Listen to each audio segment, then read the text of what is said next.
laban sa sunugan, pagkatapos naming mag-battle, di ba, talo kay Saki.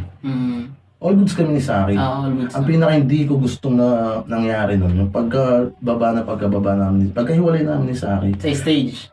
Lumapit sa akin si Apex tsaka si Looney. Lip, mapir. Lip, baka tulad mo na rin ako kay M-Site magalit ka na rin sa akin. Bakit? Hindi, sa decision kasi, maririnig mo naman sa judging. Yung kagad yung binungad nila sa akin. Sa akin naman, wala naman akong sinabi ko naman sa akin, hindi ko pa kasi napapanood yung video, replay ko na lang doon.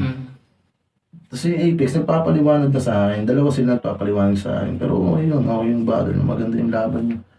Parang, sabi ko, ano ba to? Parang yung ginagawan Totoy.